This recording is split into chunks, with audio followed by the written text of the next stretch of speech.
तेल टंचाईच्या पार्श्वभूमीवर केंद्राचा मोठा निर्णय. पेट्रोल आणि डिझेलवरच्या अतिरिक्त एक्साईज ड्युटीमध्ये कपात. पेट्रोलवरची एक्साईज ड्युटी 3 रुपये तर डिझेलवरची एक्साईज पूर्णतः रद्द.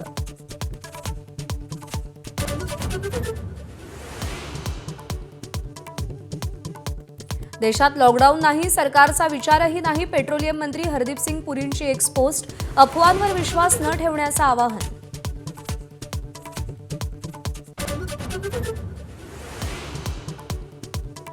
पंतप्रधान नरेंद्र मोदी आणि सगळ्या राज्यांच्या मुख्यमंत्र्यांची बैठक घेणार. युद्धामुळे निर्माण झालेल्या आव्हानांचा मिळून सामना करावा लागेल असे मोदींचे उद्गार. तेल गॅस पुरवठ्यासोबतच सगळ्याच क्षेत्रातल्या परिणामांवर चर्चा करणार.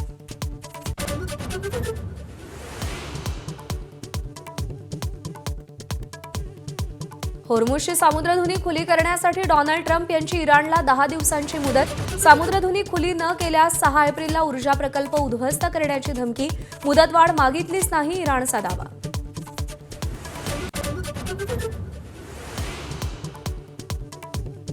आखाती युद्धाचा आजचा 28वा दिवस. इस्रायलकडून इराणची राजधानी तेहरानवर बॉम्ब वर्षाव सुरूच.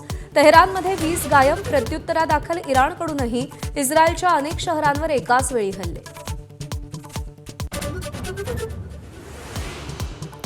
ज्यांचं भलं केलं तेच माझ्यावर उलटले. भोंदू खराची पोलिसांच्या तपासादरम्यान चिडचिड.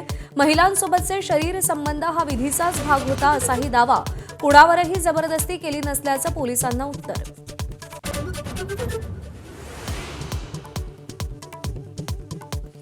राजकीय नेत्यांसह सेलिब्रिटींनाही खरातनं गंडा घातल्याची माहिती.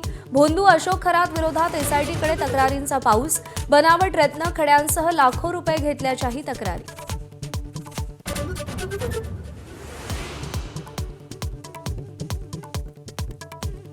जादूटोणाविरोधी कायद्याचा शालेय अभ्यासक्रमात समावेश करा. प्रत्येक पोलीस स्टेशनला अंधश्रद्धा निर्मूलन कक्ष उभारा. हमीद दाभोलकरांनी उपाययोजना सुचवल्या. भोंदूगिरीला आळा घालण्यासाठी मुलांना शाळेतच चिकित्सक बनवा अशीही सूचना.